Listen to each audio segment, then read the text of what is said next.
ನಮಸ್ಕಾರ. ಜೀವನ ಮೌಲ್ಯ ಸರಣಿಗೆ ಸ್ವಾಗತ. ನಾನು ಯಶಸ್ವಿನಿ ಗಿರೀಶ್.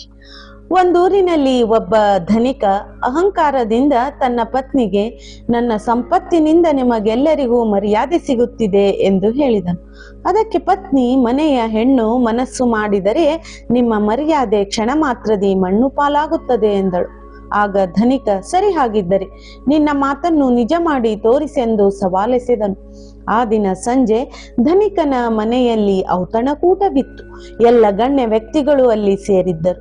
ಇದ್ದಕ್ಕಿದ್ದಂತೆ ಧನಿಕನ ಚಿಕ್ಕ ಮಗ ಜೋರಾಗಿ ಅಳಹತ್ತಿದನು. ಆಗ ಧನಿಕ ಕೋಪದಿಂದ ಏನಾಯ್ತೆಂದು ಕೇಳಿದಾಗ ಪತ್ನಿ, ಇವನಿಗೆ ಇನ್ನಷ್ಟು ತಿನ್ನುವ ಕಿಚಡಿ ಬೇಕಂತೆ, ಎಲ್ಲ ಇವನಿಗೆ ಕೊಟ್ಟರೆ ಮಿಕ್ಕವರಿಗೇನು ನೀಡುವುದು ಎಂದಳು. ಆಗ ಬಂದವರು, ಇಂತಹ ದೊಡ್ಡ ಶ್ರೀಮಂತನ ಮನೆಯಲ್ಲಿ ಕಿಚಡಿಗೆ ಬರವೇ ಎಂದು ಆಡಿಕೊಂಡರು. ಧನಿಕನ ಮುಖ ಕಳೆಗುಂದಿತು. ರಾತ್ರಿ ಹೆಂಡತಿಯ ಹತ್ತಿರ ಹೋಗಿ, ನೀನು ಹೇಳಿದ್ದು ನಿಜ, ಆದರೆ ಈಗ ಕಳೆದು ಹೋದ ಮಾನವನ್ನು ಮತ್ತೆ ಹೇಗೆ ಮರಳಿ ಪಡೆಯುವುದೆಂದು ಕೇಳಿದನು. ಹೆಂಡತಿ ಮತ್ತೆ ಔತಣಕೂಟ ಏರ್ಪಡಿಸಿದಳು. ಮತ್ತದೇ ಸನ್ನಿವೇಶ ಎದುರಾಯಿತು.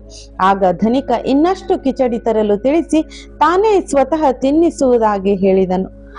ಆಗ ಅಡುಗೆಯವರು ಗೋಡಂಬಿ, ಬಾದಾಮಿ, ಪಿಸ್ತಾಗಳಂತಹ ದುಬಾರಿ ಹಣ್ಣುಗಳು ಹಾಗೂ ತುಪ್ಪದಿಂದ ತಯಾರಿಸಿದ ಕಿಚಡಿ ತಂದರು.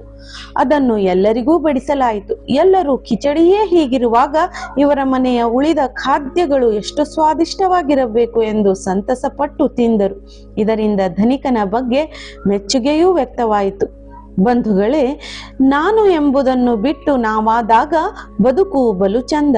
ಇಲ್ಲಿ ಯಾರೂ ಮೇಲಲ್ಲ, ಕೀಳಲ್ಲ, ಎಲ್ಲರೂ ಒಂದೇ. ಸಂಪತ್ತಿಗಿಂತ ಸರಳತೆಯ ವ್ಯಕ್ತಿತ್ವ ಹಿತವಾಗಿರುತ್ತದೆ ಹಾಗೂ ಬಹಳ ಕಾಲ ಬಾಳುತ್ತದೆ. ಬೀಗದೆ ಬಾಗೋಣ, ಹಮ್ಮಿನ ಹಂಗು ಹರಿದು ಹೊಂದಿಕೆಯಿಂದ ಬಾಳೋಣ. ಧನ್ಯವಾದಗಳು.